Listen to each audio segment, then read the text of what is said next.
The radar operator's hand shook slightly as he stared at his screen on February 12, 1942, at 11:09 a.m. in Dover, England, watching three large contacts moving northeast through the English Channel at speeds approaching 28 knots, and he picked up the phone with growing certainty that something unprecedented was occurring despite the impossibility of what he was seeing. When he reported multiple surface contacts bearing 045 at approximately 28 knots.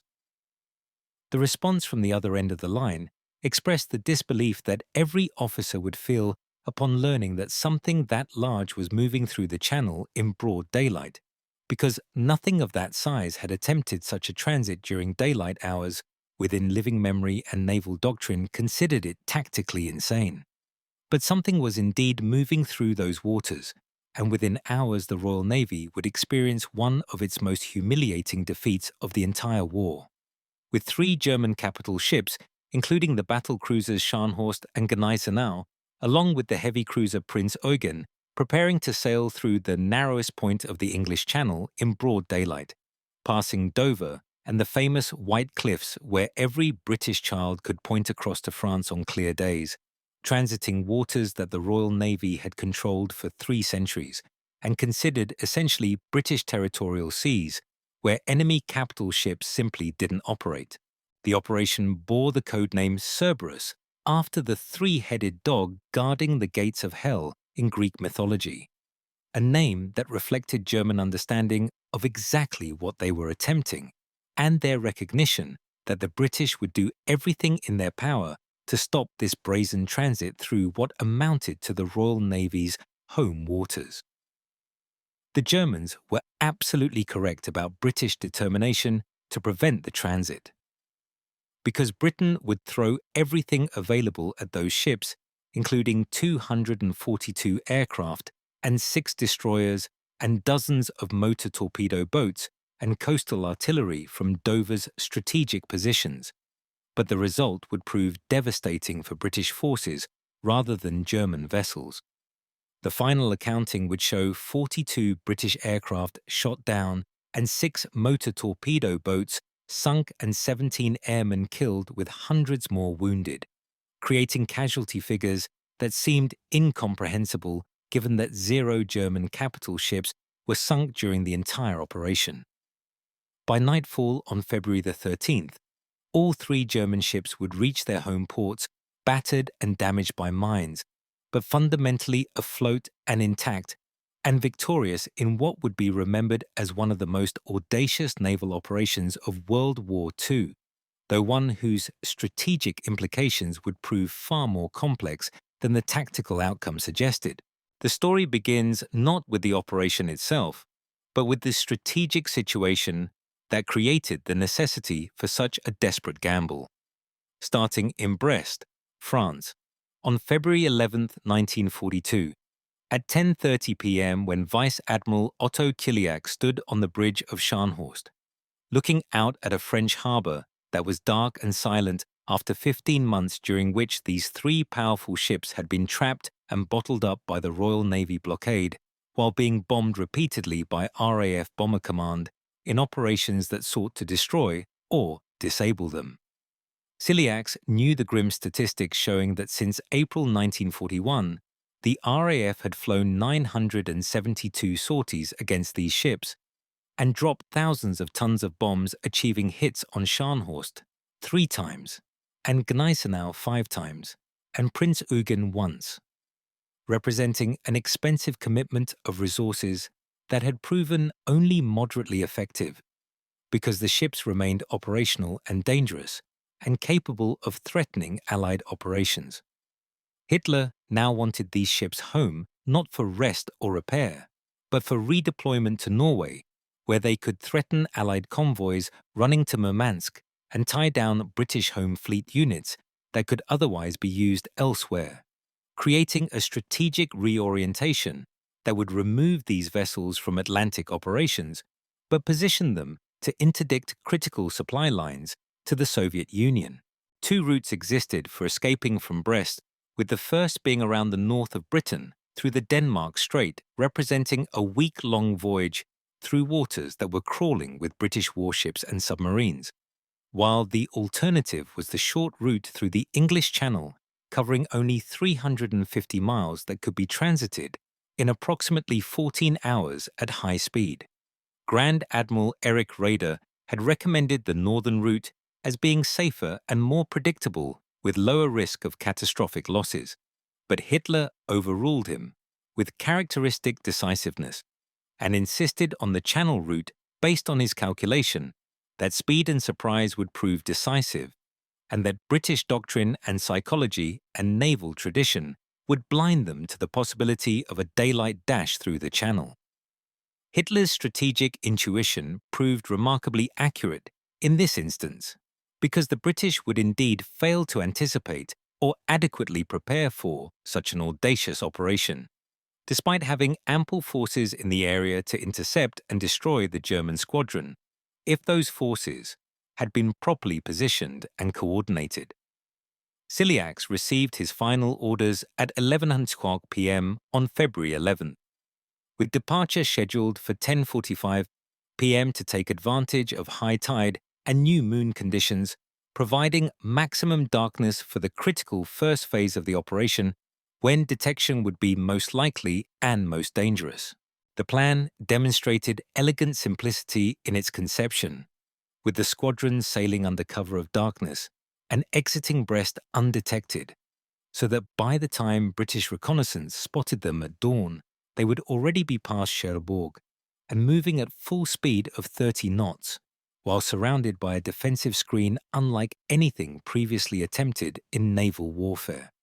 The escort force totaled 32 ships, including 7 destroyers and 14 torpedo boats and 25 minesweepers, providing layered defense against submarine and surface and mine threats, while air cover would be provided by 250 Luftwaffe fighters flying rotating patrols that ensured continuous protection throughout the transit, creating what amounted to a moving fortress that could defend itself against conventional attacks through concentrated firepower and coordinated defensive measures. At precisely 10:45 p.m., Scharnhorst slipped her moorings, followed by Gneisenau 8 minutes later, and Prinz Eugen at exactly 11:00 p.m., with all 3 vessels moving in single file down the harbour channel without lights and maintaining radio silence, while engines turned just fast enough to maintain steerage through the confined waters. By midnight, they reached open water, and by 1:00 a.m., they passed Ushant Island, and by 2:00 a.m., they were making 27 knots on a northeast course, heading directly toward the English Channel and the Royal Navy forces that should have been waiting to intercept them, except that the British had no idea the operation was underway, because a series of failures in reconnaissance and intelligence assessment created the blind spots that allowed the German squadron to escape detection during the critical early hours when interception would have been most feasible. The failure that would ultimately define the entire operation began weeks earlier in the decisions and indecisions that created gaps in Britain's surveillance network around Brest, because while the RAF maintained continuous reconnaissance patrols over the harbour, using Spitfires with cameras and Hudson bombers with radar to photograph the anchorage twice daily and log every movement, the system contained vulnerabilities that German intelligence had identified through careful observation of British patrol patterns. On the night of February 11th, weather turned unfavourable with low clouds and rain and visibility less than half a mile, causing the evening reconnaissance sortie to be cancelled according to standard procedures that avoided risking aircraft when visibility prevented effective observation. The Germans had tracked British reconnaissance schedules for months and understood the patrol patterns and gaps and windows of opportunity, allowing them to time their departure for one of those windows when detection would be least likely. And by dawn on February 12th, the German squadron was already 120 miles from Brest, having passed well beyond Cherbourg and approaching the Cotentin Peninsula. the first scheduled RAF patrol took off from Plymouth at 6:30 a.m. with a Spitfire reconnaissance flight heading for Brest Harbor, and the pilot arrived over the target at 7:20 a.m. and photographed the harbor,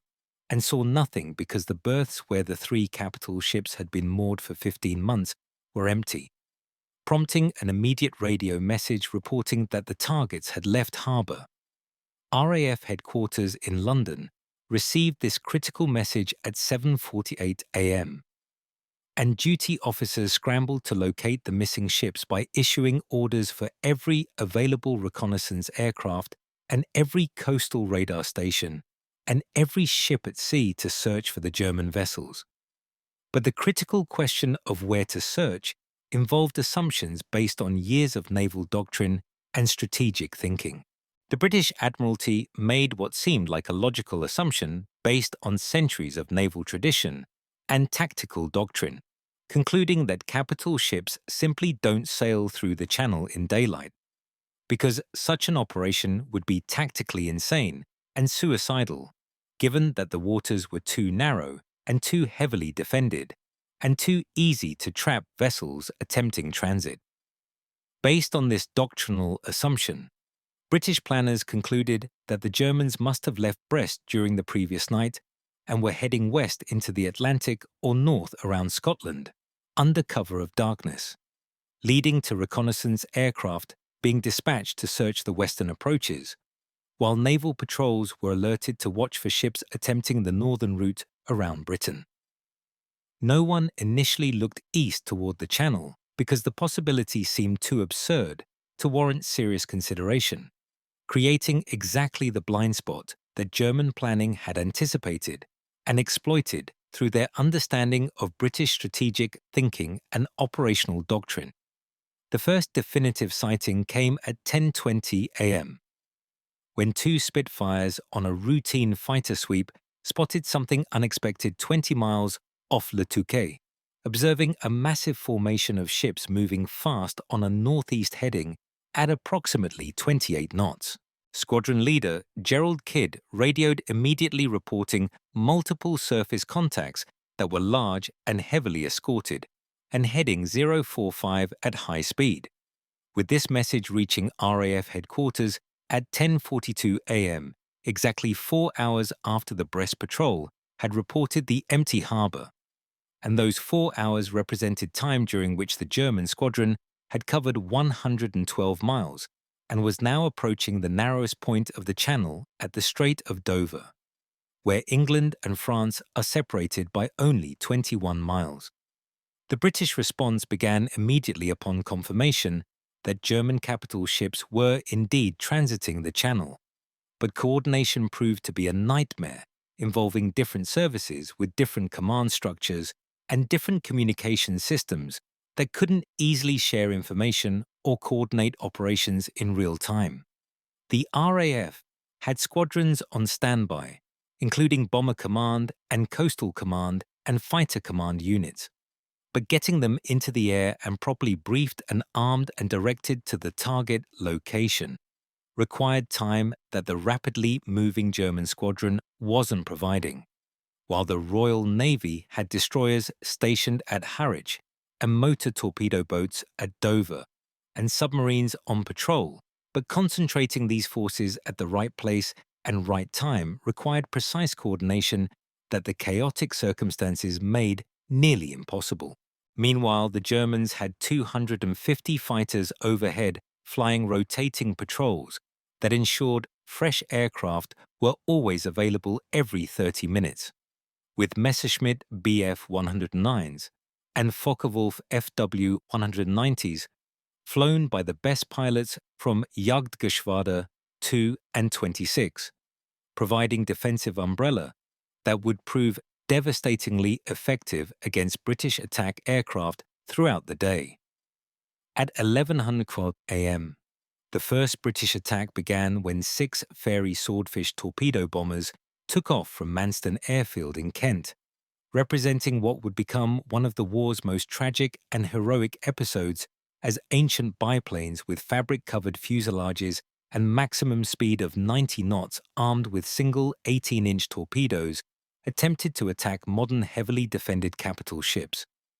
Lieutenant Commander Eugene Esmond led the formation knowing that the mission was essentially suicidal,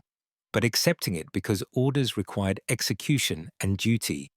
demanded courage regardless of odds, and the Swordfish approached their targets at wave-top height while German fighters dove on them and anti-aircraft fire from the entire German squadron concentrated on the slow-moving vulnerable biplanes. All 6 Swordfish were shot down within approximately 8 minutes of beginning their attack run, with Eugene Esmond being killed along with 12 other crew members, and none of the 18 torpedoes launched achieved hits on German ships despite the extraordinary courage displayed by crews who pressed home attacks knowing they would almost certainly die in the attempt. The second wave arrived at 12:15 p.m. consisting of 15 Bristol Beaufort torpedo bombers that approached from different angles attempting to split the German defensive fire, but Luftwaffe fighters engaged them before they could reach launch positions and shot down 4 aircraft while forcing the remainder to scatter and launch torpedoes from maximum range where accuracy was minimal, resulting in all torpedoes missing their intended targets. At 1:30 p.m., 7 motor torpedo boats from Dover attempted coordinated attack approaching at high speed from multiple directions while laying smoke screens to obscure their movements. But German destroyers intercepted them and engaged with concentrated gunfire that sank 2 boats and damaged 3 others, while the remaining 2 retreated after launching torpedoes that missed due to the long ranges at which they were forced to fire. At 2:45 p.m. 11, Hampton bombers arrived to conduct high-altitude bombing attacks, dropping 44 bombs from 8,000 feet, but the German ships maneuvered violently at high speed while maintaining tight formation, and all bombs missed, though one landed close enough to Prinz Eugen to cause minor damage from near-miss effects. At 3:15 p.m. 28, Wellington bombers attempted saturation bombing from high altitude, but weather was deteriorating with visibility becoming poor, and bombs fell in wide patterns that achieved no hits while one Wellington was shot down by flak, and at 4:00 p.m. 11, Beaufort torpedo bombers made another low-level attack that saw 4 aircraft shot down by German fighters, while the remaining 7 scattered and launched torpedoes from maximum range that all missed their targets. The largest attack came at 5:30 p.m. when 73 bombers, including Blenheims and Hudsons and Fortresses, converged on the German squadron in a combined strike from every available squadron that was coordinated to overwhelm the defenses through sheer numbers. And in theory, this should have worked because 73 aircraft attacking 3 targets from multiple directions should have ensured that some bombers got through even with heavy losses. But weather saved the Germans as cloud cover increased to 0.8 and visibility dropped to 2 miles, causing the bomber formations to lose cohesion and attack piecemeal in small groups that never achieved the concentration needed to saturate defenses, with the result being 39 bombs dropped and 0 hits on capital ships,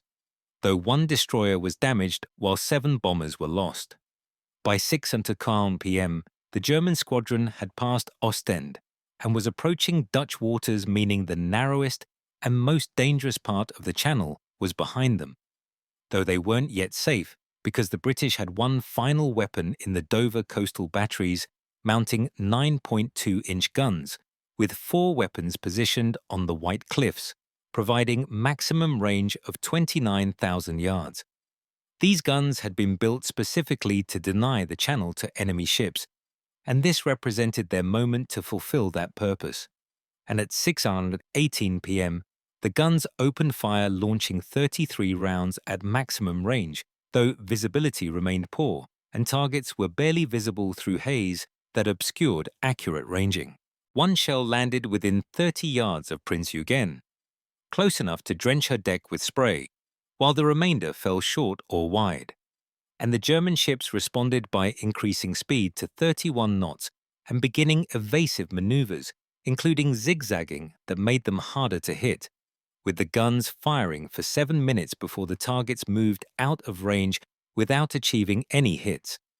At 7:45 p.m., Scharnhorst struck a mine in a British defensive minefield off the Dutch coast, with the explosion tearing a 40-foot hole in her bow and flooding 2 compartments while reducing speed to 12 knots, creating a period of vulnerability lasting approximately 30 minutes when she was limping and presented a perfect target for concentrated attack. But no British forces were in position to exploit this opportunity, because the attacks throughout the day had been disorganized and piecemeal, with each wave arriving separately and being defeated before the next wave could arrive, preventing the concentration of force that might have achieved decisive results. Scharnhorst's damage control teams worked frantically to seal flooded compartments and restore power, and by 8:15 p.m., she was making 25 knots again and continuing toward German waters, followed at 9:34 p.m. by Gneisenau, also striking a mine though with less serious effects, including minor flooding that reduced speed to 20 knots for 15 minutes before she returned to full power. At 10:48 p.m., Scharnhorst hit a second mine aft, causing damage to the starboard propeller shaft that permanently reduced her speed to 22 knots. But by this point, it no longer mattered, because they were in German waters under protection of coastal batteries and within range of Luftwaffe bases, while British attacks had stopped due to darkness and exhaustion and lack of remaining forces to commit. At 7 o'clock a.m. on February the 13th, Scharnhorst entered Wilhelmshaven, followed by Gneisenau reaching Kiel at 9 o'clock a.m. and Prinz Eugen arriving at Brunsbüttel at 11 o'clock a.m., with all 3 ships intact, though battered and damaged but fundamentally operational and victorious in what represented one of the most successful German naval operations of the entire war from tactical perspective. The British losses were devastating both materially and psychologically, with 42 aircraft destroyed and 23 damaged beyond repair, and 17 pilots killed and 31 wounded, while 6 motor torpedo boats were sunk and 2 destroyers heavily damaged and 143 naval personnel killed or missing, creating casualty figures that seemed incomprehensible, given that they hadn't sunk a single German ship or even inflicted serious damage until the mine struck near the end of the transit. The newspapers called it a national humiliation, with the Times running the headline, "The Biggest Naval Blunder Since 1066, while Parliament demanded answers, and Churchill faced difficult questions in the House of Commons about how 3 enemy capital ships could sail through the English Channel in daylight and escape essentially unharmed. The inquiry that followed identified multiple failures, including radar gaps and communication breakdowns and lack of coordination between services and inadequate reconnaissance and poor weather and bad luck. But the real failure was psychological and strategic, because the British had assumed the Germans would never attempt something so audacious, and that assumption created exactly the blind spot that German planning had exploited perfectly. Admiral Bertram Ramsay, who conducted the official inquiry, wrote in his report that the enemy succeeded where Britain failed because Germany made full use of essential elements, including surprise and concentration of force, while Britain dispersed efforts and reacted rather than acting proactively, with the Germans concentrating their defensive power, while British attacks came piecemeal and were defeated individually. But there exists a profound irony in this story that would only become clear months and years later, as strategic implications unfolded in ways that contradicted the apparent tactical outcome. Because while Operation Cerberus represented a tactical victory for Germany, through brilliant execution and minimal losses and significant propaganda triumph, strategically, it proved to be a disaster that removed powerful assets from positions where they could threaten Allied operations. By moving those 3 ships from Brest to Norway, Hitler removed them from Atlantic convoy routes, where they would never again threaten Allied shipping in the western approaches, and never again tie down massive British resources in hunts for commerce raiders that had forced the Royal Navy to commit capital ships to protecting convoys. In Norway, these vessels became defensive assets that were expensive and powerful, but fundamentally defensive in nature, rather than offensive threats, spending most of the war in harbours tied to coastal positions while waiting for an Allied invasion of Norway that never materialized. Scharnhorst would eventually be sunk by HMS Duke of York off the Norwegian coast in December 1943. During the Battle of North Cape, Gneisenau would be bombed and damaged beyond economical repair in 1945, and Prinz Eugen survived the war only to be used as a target ship in the Bikini Atoll atomic tests, demonstrating that all three ships achieved relatively little after their dramatic escape through the Channel compared to what they might have accomplished if they had remained positioned to threaten Atlantic convoys. Admiral Raeder understood this strategic dimension and had argued against moving the ships from Brest because he recognized that concentration of force in the Atlantic represented more valuable strategic positioning than dispersal to Norwegian waters for defensive purposes. But Hitler overruled him, with characteristic insistence on his own strategic vision, and in doing so, won a battle while losing a strategic position that had been tying down substantial British naval resources. The Channel Dash thus represented Germany's greatest naval humiliation of the Royal Navy in tactical terms, while simultaneously representing Britain's greatest strategic victory disguised as tactical defeat, because the operation removed German capital ships from positions where they threatened critical Allied interests and placed them in Norwegian fjords where they achieved essentially nothing for the remainder of the war. On February 13, 1942, in London during a War Cabinet meeting, Churchill sat at the head of the table while the mood remained grim, and newspapers screamed about the humiliation, and Parliament demanded accountability, and the public wanted answers about how such a disaster could have occurred. When one of his ministers described it as the worst naval defeat in centuries, Churchill cut him off and explained what actual disaster would have looked like, describing 3 German battleships prowling the Atlantic and sinking convoys and tying down 20 capital ships hunting them, stating that what happened represented embarrassment and humiliation, but that those ships were now in Germany bottled up and neutralized and would spend the rest of the war in Norwegian fjords, achieving precisely nothing of strategic value. Churchill acknowledged that the public saw what happened without seeing what didn't happen, missing the convoys that would now get through unmolested, and the battleships that could be deployed elsewhere, and the strategic calculation that turned apparent defeat into actual victory. The technical specifications of the 3 German capital ships that executed this audacious operation reveal the formidable nature of the forces that the British were attempting to stop, with Scharnhorst and Gneisenau representing the Kriegsmarine's most modern battlecruisers, displacing 32,000 tons at standard load and nearly 39,000 tons at full load, with main armament consisting of 9 11-inch guns in 3 triple turrets, providing devastating firepower against surface targets. The secondary armament included 12 5.9-inch guns and 14 4.1-inch anti-aircraft guns, along with numerous smaller caliber weapons,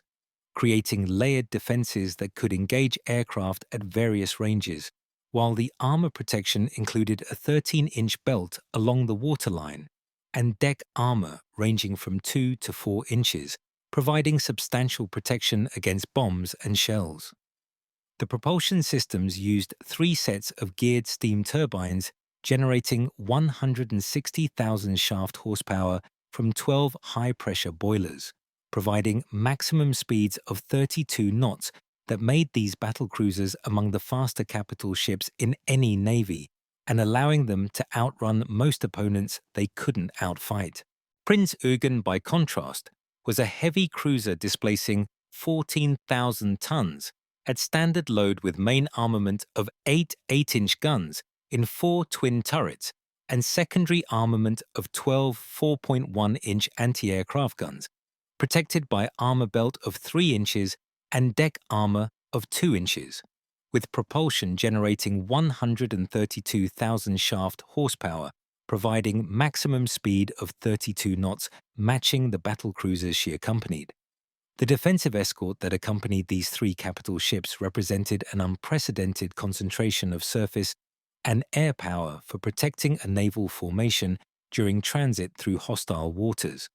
with 7 destroyers providing anti-submarine screening and surface combat capabilities, while 14 torpedo boats added additional firepower and flexibility for engaging smaller British vessels like motor torpedo boats that might attempt close-range attacks.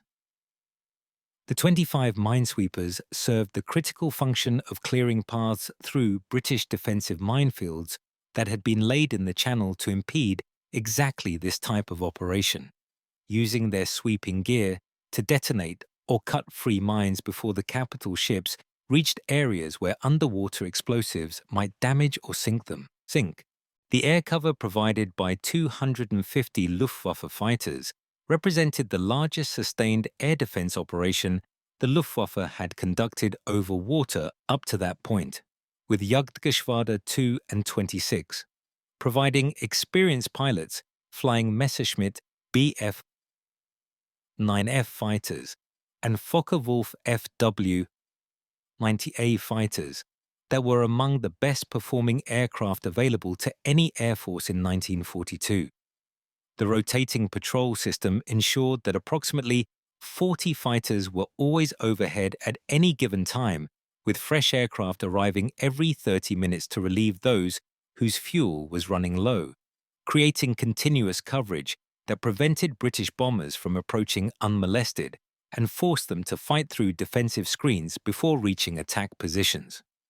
The Fairey Swordfish torpedo bombers that led the British attacks represented obsolete technology by 1942 standards, having first flown in 1934 and been designed for operations from aircraft carriers against lightly defended targets, with their fabric-covered biplane design and maximum speed of 90 knots making them extraordinarily vulnerable to modern fighters and concentrated anti-aircraft fire. Lieutenant Commander Eugene Esmond, who led the Swordfish attack, understood the mission's suicidal nature, but accepted it because naval tradition and military duty required pressing home attacks regardless of odds, and his posthumous Victoria Cross recognized courage that inspired admiration, being among those who questioned whether sending obsolete aircraft against heavily defended modern warships represented sound tactical judgment. The individual stories of pilots and crew members who participated in the attacks reveal extraordinary courage and determination in face of overwhelming defensive firepower, with bomber crews pressing attacks despite watching other aircraft being shot down around them and torpedo bomber pilots maintaining straight and level flight during final attack runs when they were most vulnerable to defensive fire, because deviating from course would cause torpedoes to miss their targets. The Beaufort torpedo bomber crews demonstrated particular courage during their attacks because these aircraft lacked the speed to escape quickly after launching weapons and had to maintain attack heading for precious seconds after release, while defensive fire concentrated on them with deadly accuracy. The German defensive tactics evolved throughout the day as attacks continued, with the squadron learning to time evasive maneuvers to coincide with bomb releases and coordinating turns among all ships simultaneously to maintain formation integrity while reducing hit probability for attacking aircraft. The Luftwaffe fighters developed tactics specifically for defending the squadron against British attacks, including positioning combat air patrols up-sun from expected attack directions and using altitude advantage to dive on British formations before they could organize coordinated strikes, with German pilots achieving remarkable success rates that reflected both superior aircraft performance and tactical expertise developed through years of combat experience. The communication failures that plagued British operations throughout the day resulted partly from incompatible radio systems between different services and partly from inadequate procedures for coordinating multi-service operations against rapidly moving targets, with RAF squadrons often receiving outdated position information by the time they reached attack areas, and Royal Navy vessels lacking real-time updates about air operations that might have allowed better coordination of surface and air attacks. The radar systems available in 1942 provided limited tracking capabilities compared to later wartime developments, with coverage gaps along portions of the channel allowing the German squadron to pass through areas where British radar couldn't detect them, and creating situations where visual sighting was the only means of determining enemy positions. The weather conditions that prevailed during much of February 12th proved decisive in preventing British attacks from achieving concentration necessary for overwhelming German defences, with cloud cover and reduced visibility causing bomber formations to fragment and individual aircraft or small groups to attack independently, rather than in the massed formations that might have saturated defensive fire. The German meteorologists who advised on timing for the operation had predicted these conditions with remarkable accuracy based on weather patterns they had observed developing days earlier, demonstrating that superior weather forecasting contributed significantly to operational success by ensuring the squadron would transit the channel during a period when British air attacks would be hindered by atmospheric conditions. The mine strikes that damaged Scharnhorst twice and Gneisenau once during the final hours of the transit resulted from British defensive minefields that had been laid months earlier to impede exactly this type of operation, with the mines being acoustic and magnetic types that detected ships through sound signatures and magnetic field distortions rather than requiring physical contact. The fact that these mines achieved the only significant damage inflicted on the German squadron demonstrated that defensive minefields represented more effective barriers to naval transits than air or surface attacks when those attacks were poorly coordinated and executed piecemeal against heavily defended targets. The damage sustained by Scharnhorst from the two mine strikes required extensive repair work in German dockyards that removed her from operations for approximately 3 months, creating an ironic situation where British mines achieved more operational impact than all the aircraft and surface vessels committed to stopping the Channel Dash by rendering one of the capital ships temporarily unavailable for combat missions. Gneisenau's mine damage was less severe, but still required dockyard repairs that consumed resources and time, while Prinz Eugen emerged from the operation essentially undamaged and immediately available for continued operations, though her subsequent deployment to Norway meant she would see limited combat action for the remainder of the war. The strategic reorientation of German naval forces toward Norway following the Channel Dash reflected Hitler's increasing obsession with defending Norwegian territory against potential Allied invasion, and his belief that Allied convoys to Murmansk represented critical targets that justified concentrating powerful naval forces in northern waters. Admiral Raeder's opposition to this reorientation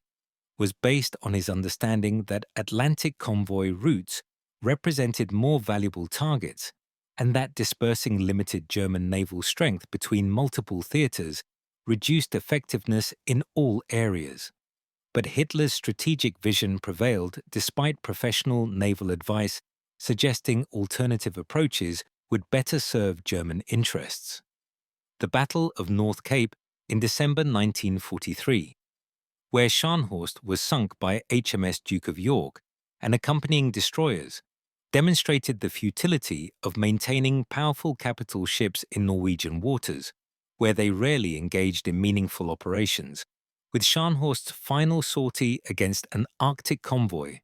resulting in her destruction by British forces that had been specifically positioned to intercept her based on ultra-intelligence,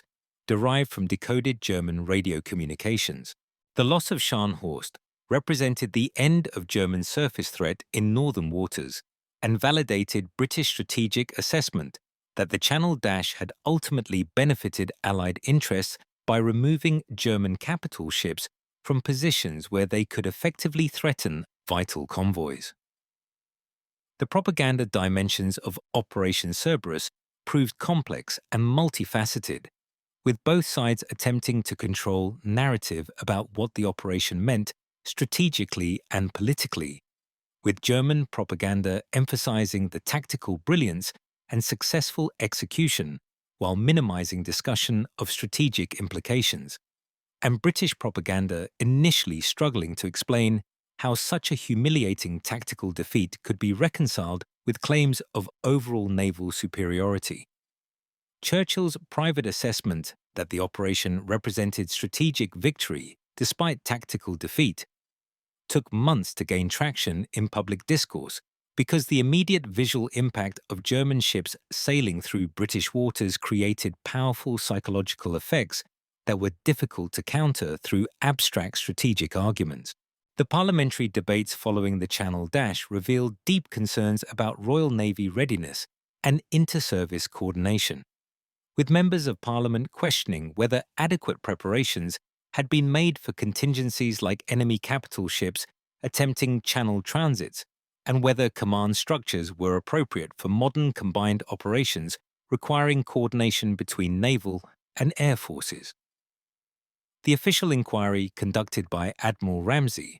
provided detailed analysis of what had gone wrong and offered recommendations for improving coordination and reconnaissance and response procedures, with many of those recommendations being implemented in subsequent months and contributing to better performance in later combined operations. The lessons learned from the Channel Dash influenced Allied planning for subsequent amphibious operations, including the eventual Normandy invasion, where coordination between naval and air forces would prove critical to success, with planners studying the failures of February 12th to identify weaknesses in command and control systems and communication procedures that needed to be addressed before attempting large-scale combined operations against defended shores. The recognition that poor coordination had allowed 3 German capital ships to escape, despite overwhelming British numerical superiority in aircraft and surface vessels, drove reforms in operational planning and execution that would benefit Allied forces throughout the remainder of the war. The human cost of the operation extended beyond immediate casualties to include psychological trauma, affecting survivors who had watched friends and comrades die in attacks that achieved no tangible results, creating sense of futility and waste that affected morale in squadrons that participated in the failed attacks. The Royal Navy's tradition of aggressive action regardless of odds was tested by the Channel Dash, because while courage had been displayed abundantly by pilots and sailors who pressed home attacks against overwhelming defenses, the lack of coordination and proper planning meant that individual acts of courage couldn't compensate for systemic failures in intelligence and operational coordination. The commemoration of Eugene Esmond and the Swordfish crews who died attacking the German squadron included posthumous Victoria Crosses and other decorations that recognized extraordinary valor, while simultaneously raising questions about whether command decisions that sent obsolete aircraft against modern heavily defended warships represented appropriate use of limited resources and brave men. The balance between honoring courage and learning from tactical mistakes remained difficult to strike, because acknowledging systemic failures in planning and coordination risked appearing to diminish the sacrifices made by those who died following orders that sent them into situations where survival was nearly impossible. The long-term historical assessment of Operation Cerberus has generally concluded that while the operation represented tactical brilliance and successful execution by German forces,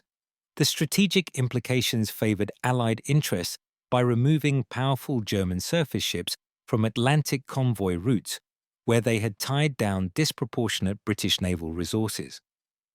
The paradox of winning a battle while losing strategic position reflected broader patterns in German wartime strategy, where tactical successes often came at cost of strategic positioning, and where Hitler's interference in operational planning frequently produced outcomes that professional military officers had warned against. And he concluded that history would judge the operation differently from contemporary reactions because Hitler had removed his most dangerous pieces from the board, winning a battle while Britain won something far more valuable by securing Hitler's strategic mistake that would benefit Allied operations throughout the remainder of the war.